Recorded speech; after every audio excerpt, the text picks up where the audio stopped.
In this short presentation, I will speak about how Universal Design for Learning has helped me to enhance my teaching of history in UCD. Specifically, I decided to use UDL to improve student comprehension of terminology.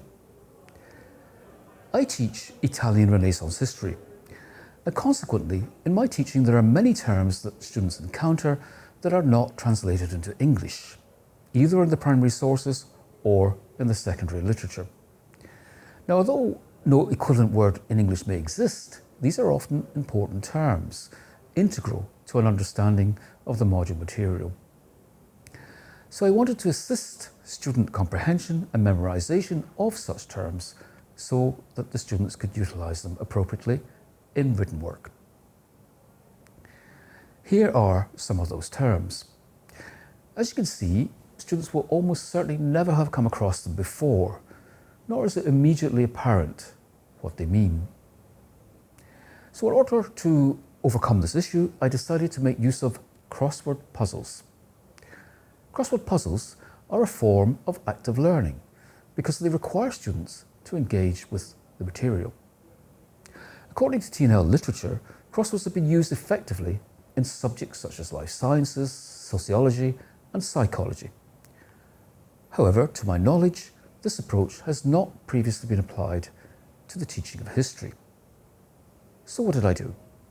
I sourced an internet tool for generating crosswords. There are several free ones available, and I designed a crossword for my Italian Renaissance history class. The crossword clues were my definitions of the terms I wanted the students to recall. Answering the clues prompted the students to think about the terms. And here's how it looked. You can recognize the list of terms from the previous slide, here in the form of a crossword. Solving the crossword stimulated a great deal of conversation and teamwork in class. Students found it enjoyable and interesting. A key aim of UDL, Universal Design for Learning, is to provide multiple means of representation. And to this end, teachers need to clarify vocabulary, decode text, and activate background knowledge.